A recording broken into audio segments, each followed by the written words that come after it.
मैं कौन हूँ, मैं इस संसार में क्यों आया हूँ,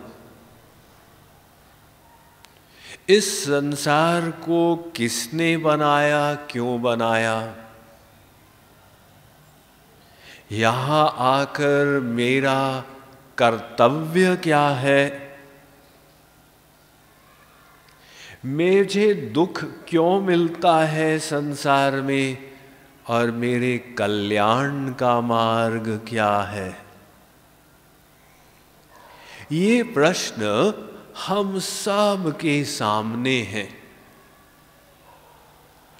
इसका उत्तर देने के लिए विभिन्न प्रकार के मत संसार में चल रहे हैं।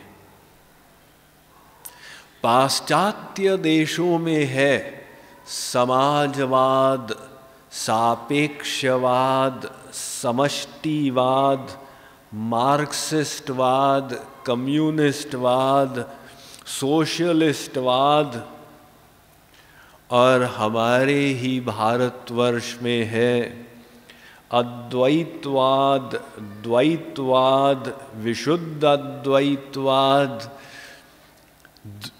अचिंत्य भेदाभेदवाद, विशिष्ट अद्वैतवाद, और हर वाद में और शाखाएं, जैसी अद्वैतवाद में है दृष्टि सृष्टिवाद, सृष्टि दृष्टिवाद, विवर्तवाद, अवच्छेदवाद आदि विभिन्न वादों का विवाद इस संसार में चल रहा है।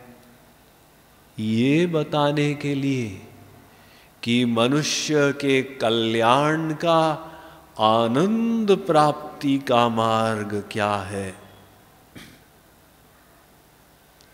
इन सब वादों को समझने की दृष्टि से हम दो भागों में विभक्त कर सकते हैं।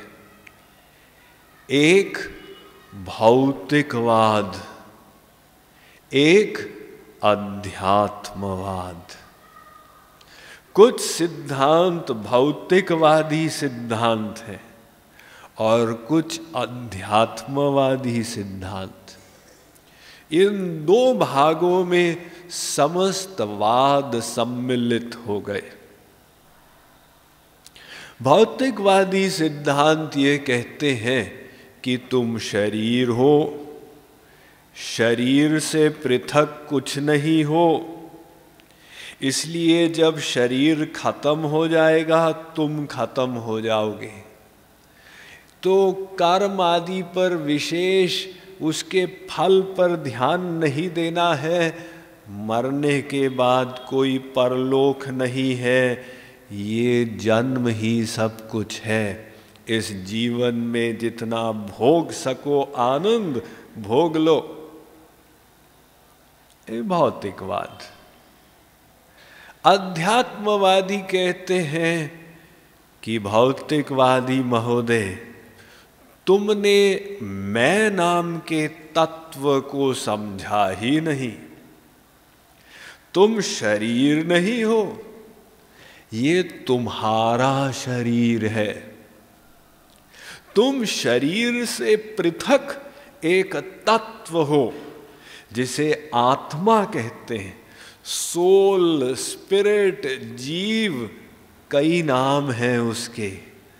और वो जो तुम हो आत्मा, ये शरीर उसका वस्त्र है।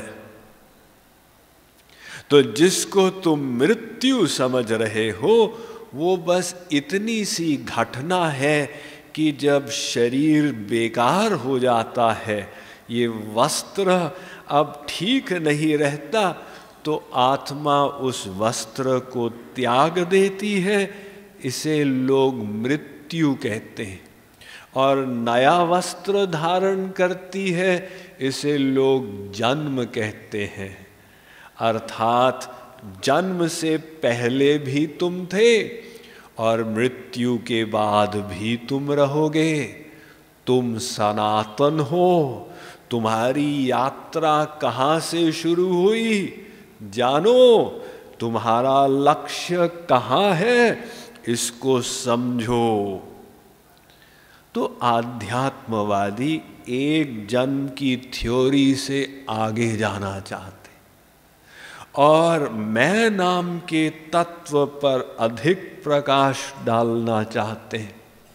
हमारे भारतवर्ष में तो है ही, ग्रीस के जो बुद्ध पुरुष हुए थे सुकरात, उनका भी यही कथन था, नोथिस यूटॉन, अपने आप को जानो। तो भौतिकवादी इसको स्वीकार नहीं करते। भौतिकवादी कहते हैं कि भाई ये सब बुद्धि क्या लगाएं, हमको आनंद चाहिए। तो जिस चीज से हमको आनंद मिलता है वो करें। टेलीविजन देखने से, शराब पीने से, जुआ खेलने से, बस आनंद प्राप्ति ही सार है। यावत जीवेत सुखम जीवेत। इंग्लिश में कहा गया, eat drink and B Mary, खाओ पियो मौज करो। ये भौतिकवादी कहते हैं। तो अध्यात्मवादी लोग कहते हैं कि देखो, तुम आनंद तो चाहते हो, लेकिन तुम जिस दिशा में आनंद खोज रहे हो ना, वहां पे आनंद नहीं है। वहां तो बड़े बड़े लोग भागते चले गए और आनंद की प्यास वैसी की वैसी बनी रह गई। क्योंकि ये जो कामनाएं हैं इंद्रियों की, मन की, ये ऐसी है कि यदि आप उनको पूरा करें, एक क्षण के लिए शांत होती हैं, फिर कुछ देर के बाद द्विगुणित होकर विकसित हो जाती। न जातु कामः कामानाम् उपभोगेन शाम्यति। कामनाओं को उनके पदार्थ, उनके विषय देकर संतुष्ट करना, ये ऐसे है जैसे आग पर घी डाल के उसको बुझाना। एक क्षण के लिए तो बुझेगी आग, फिर डबल हो के भड़केगी। तो अध्यात्मवादी कहते हैं कि तुम जो संसार में आनंद खोज रहे हो, ये मृग तृष्णा के पीछे भाग रहे हो। जैसे हिरण को बालू की उड़ती हुई कणों में पानी का भ्रम हो जाता है, उसको लगता है सामने पानी है और वो अपनी प्यास को बुझाने के लिए हिरण भागता है, लेकिन जितना आगे भागता है वो मृग तृष्णा उतना ही दूर होती चली जाती है। बेचारा हिरण मर जाता है। तो अध्यात्मवादी कहते हैं कि संसार के पदार्थ तुमको, आत्मा को कभी नहीं संतुष्ट कर पाएंगे। क्यों? क्योंकि आत्मा दिव्य है, भगवान का अंश है, और ये सब पदार्थ मायिक हैं, लौकिक हैं, माया शक्ति के बने हुए हैं। ये इनके द्वारा आत्मा का प्रयोजन कभी हल नहीं हो सकता है। तो ये जो अध्यात्मवादी मत है, इनका लाभ उठा के हम आत्मा का आनंद प्राप्त कर सकते हैं सदा सदा के लिए। आध्यात्मिक ज्ञान हम कैसे प्राप्त करें? अगर किसी को आत्मा का कल्याण करना हो, वो कहाँ से पता लगाए कि आत्मा के कल्याण का मार्ग क्या है? इसके लिए 3 प्रकार के ग्रंथ हैं। एक को कहते हैं कृत ग्रंथ, एक को कहते हैं स्मृत ग्रंथ, एक को कहते हैं विनिर्गत ग्रंथ। कृत ग्रंथ कौन से हैं? जो मायाधीन जीवों ने अपनी बुद्धि से बना दी, अर्थात किसी ने अभी कुछ प्राप्ति आदि की नहीं, स्वेच्छा से एक किताब लिख दी। रेलवे स्टेशन पर आपको तमाम ऐसी किताबें मिलती हैं ना, how to be happy, how to stop worrying. तो ये कृत ग्रंथ विश्वसनीय नहीं, इन पर भरोसा नहीं कर सकते कि इनका ठोस ज्ञान है, प्रामाणिक ज्ञान है, क्योंकि एक अपूर्ण व्यक्ति ने अपनी अनुभूति अनुसार लिखे। ऐसी हजारों किताबें प्रत्येक वर्ष मार्केट में आती हैं। इनसे ऊंचे हैं स्मृत ग्रंथ। ये कौन से हैं?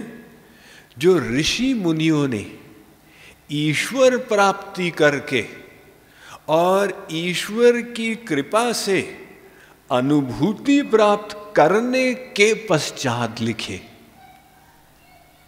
जैसे 18 पुराण हैं, ये वेद व्यास के द्वारा लिखे हुए हैं। तो वो वेद व्यास ने भक्ति की, भक्ति करके भगवान के दर्शन किए और जीवों को देखा कैसे जीव माया में परेशान हैं, और उस अनुभूति के बाद वेद व्यास ने ये ग्रंथ लिखे। तो ये स्मृत ग्रंथ अर्थात ईश्वरीय अनुभूति से युक्त ऋषि मुनियों ने उस तत्व का स्मरण किया और हम सब जीवों के कल्याण के लिए उनको लिख डाला। इसके अतिरिक्त 100 स्मृतियां भी हैं, मनुस्मृति, पराशर स्मृति, याज्ञवल्क्य स्मृति। 2 इतिहास हैं, रामायण, महाभारत। तो ये सब स्मृत ग्रंथ अर्थात स्मृति शास्त्र कहलाते हैं। इनसे भी ऊंचे कुछ ग्रंथ हैं, इनको कहते हैं विनिर्गत ग्रंथ। इनको किसी ने नहीं बनाया, इनके रचयिता कोई भी नहीं है, फिर भी ये ग्रंथ हैं। ये कौन से हैं? ये है वेद। वो वेद को अपौरुषेय कहते हैं, अर्थात किसी पुरुष की कृति नहीं है, न किसी पुरुष की स्मृति है उसमें। जो भगवान का सनातन ज्ञान है, सनातन ज्ञान, वही वेद है। जब जब भगवान सृष्टि करता है तो हम सब जीवों पर दया करने के लिए वो वेदों को प्रकाशित कर देता है। तेने ब्रह्म हृदय आदि कवये, भागवत कहती है ब्रह्मा जी के हृदय में भगवान ने वेदों का ज्ञान प्रकाशित कर डाला। तो फिर जब प्रलय होता है, भगवान वेदों को अपने अंदर लीन कर लेता है। तो जैसे भगवान सनातन है सदा से सदा तक, इसी प्रकार से भगवान का वेद भी सनातन है, अनादिकाल से अनादिकाल तक। हमारे इस ब्रह्मांड में ये वेद श्रुति परंपरा से आ रहा था, अर्थात गुरु ने शिष्य को ज्ञान दिया, शिष्य ने सुनकर धारण कर लिया। ऐसे श्रुतिधारी शिष्य होते थे। पश्चात शिष्य ने वो ज्ञान अपने शिष्य को दे दिया। तो ये ज्ञान श्रुति परंपरा से आया, इसलिए वेदों का एक नाम श्रुति भी पड़ गया। ये तो 5000 साल पहले वेद व्यास ने, जो भगवान के ही अवतार थे, उन्होंने कलयुग में देखा, आने वाले कलयुग को, और कहा कि कलयुग के जीव श्रुतिधारी नहीं होंगे। एक बार सुन के याद कर ले, ऐसी स्मरण शक्ति नहीं होगी। तो वेद व्यास जी उनको लिख डाले और उसका विभाजन कर दिए। तो एक वेद के 4 भाग हो गए, ऋग्वेद, यजुर्वेद, सामवेद, अथर्ववेद। हमारा जो सनातन धर्म है, इसमें वेद को अंतिम अथॉरिटी मानते हैं। कोई भी तत्व का निर्णय वेद के आधार पर किया जाता। भूतम भव्यम भविष्यंच सर्वान वेदात् प्रसिद्ध्यति। भूत, वर्तमान, भविष्य के किसी भी आध्यात्मिक प्रिंसिपल, तत्व का निश्चय वेद के आधार पर होगा। यदि वेद में लिखा है मान लो, वेद में नहीं लिखा है फाड़ के फेंक दो, उसकी वैल्यू नहीं।